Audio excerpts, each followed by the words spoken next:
ఈరోజు నా కోసం ఆత్మీయ కార్యక్రమానికి మిమ్మల్ని అందరినీ ప్రేమపూర్వకంగా ఆహ్వానిస్తూ ఉన్నాను. అందరూ బాగున్నారు కదా? ఉదయకాల సమయంలో కొద్ది నిమిషాలు దేవుని మాటలు వినవలసిందిగా తెలియచేస్తూ ఉన్నాను. ఈ దిన వాగ్దానం కోసం చిన్న ప్రార్థన చేద్దాం. సర్వాధికారి గొప్ప దేవుడా, భూమి ఆకాశములను సృజించిన మా గొప్ప దేవానికి వందనాలు, వేలాది స్తోత్రాలు. ఈ ఉదయకాల సమయంలో నీ మాటలు ధ్యానించుచుండగా పరిశుద్ధ గ్రంథములోంచి మా అందరితో మాట్లాడమని యేసు నామములో అడుగుచున్నాము తండ్రి, ఆమేన్. ఈరోజు దేవుని వాగ్దానము తిమోతి రాసిన మొదటి పత్రిక 6వ అధ్యాయము 11వ వచనము. తిమోతి రాసిన మొదటి పత్రిక 6వ అధ్యాయము 11వ వచనము. నీతిని, భక్తిని, విశ్వాసమును, ప్రేమను, ఓర్పును, సాత్వికమును సంపాదించుకుంటకు ప్రయాసపడము.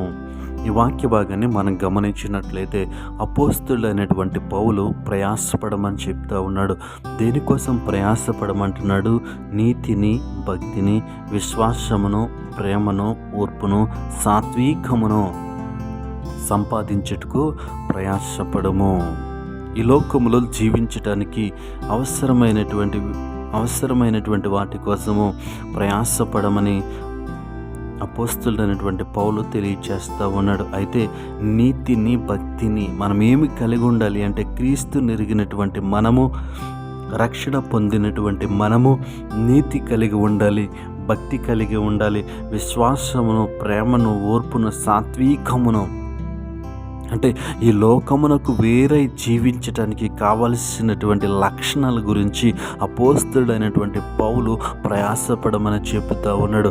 ఈ ఉదయకాల సమయంలో ఈ వాక్యం ఇచ్చిన ప్రియ సహోదరుడా, ఈ లోకంలో మనుషులను మనం గమనించినప్పుడు ప్రతి వ్యక్తి కూడా ప్రయాసపడుతూ ఉన్నాడు. దేనికోసం ప్రయాసపడుతూ ఉన్నాడంటే, ఈ లోకంలో బ్రతకటానికి కావలసినటువంటి వాటి కోసము ప్రయాసపడుతూ ఉన్నాడు. ఎంతో కష్టపడుతూ ఉన్నాడు. ఎందుకు ఆ కష్టము, ఎందుకు ఆ ప్రయాస అంటే ఈ లోకంలో బ్రతకటానికి.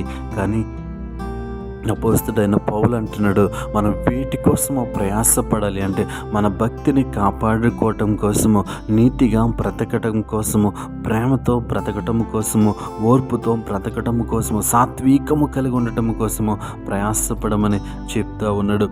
ఎందుకంటే ఇవన్నిటినీ మన ప్రభువైనటువంటి యేసుక్రీస్తు కలిగి ఉన్నాడు కాబట్టి, ఆయన కుమార్తెలము అయినటువంటి మనము కూడా వాటిని కలిగి ఉండాలని అపోస్తులైనటువంటి పౌలు మనకి తెలియచేస్తూ ఉన్నాడు. ఈ ఉదయకాల సమయంలో ఈ వాక్యం ఇచ్చిన ప్రియ సహోదరుడా, క్రీస్తుని ఎరిగినటువంటి వారిగా, దేవుని అంగీకరించినటువంటి వారిగా ఈ సమాజంలో జీవిస్తున్న మనము వీటి కోసము ప్రయాసపడుతూ ఉన్నాం. వీటిని సంపాదించాలని ఆరాటపడుతున్నాం. ఈ ఉదయకాల సమయంలో నీ ప్రయాస దేనికోసము? ఈ ఉదయకాల సమయంలో నీ పరుగు దేనికోసము? దేని వాక్యము సెలవిస్తూ ఉంది? నీతిని, భక్తిని, విశ్వాసమును, ప్రేమను, ఓర్పును, సాత్వికమును సంపాదించడానికి మనం ప్రయాసపడాలి. ఎందుకంటే ఇవన్నీ మనం ఆరాధిస్తున్నటువంటి, మనం పూజిస్తున్నటువంటి, మనం అంగీకరించినటువంటి దేవుడు ఈ లక్షణాలను కలిగి ఉన్నాడు కాబట్టి ఈ లక్షణాలను మనము కూడా కలిగి ఉండాలి. నేను ఈ లోకంలో క్రైస్తవునిగా జీవిస్తున్నామని పేరుకు మాత్రము కాక ప్రభువుకు కలిగినటువంటి ఈ లక్షణాలను మనము కూడా కలిగి ఉండాలని అపోస్తులుడైనటువంటి పౌలు ఈ ఉదయకాల సమయంలో మనతో మాట్లాడుతూ ఉన్నాడు. దేవుని నామానికి మహిమ కలుగునుగాక. ఈ వాక్యం ఏంటంటే, ప్రియ సహోదరుడా, మనము వీటిని వెంటాడినప్పుడు మనకి కావలసినవన్నీ కూడా మన వెనకత్తల వస్తాయి.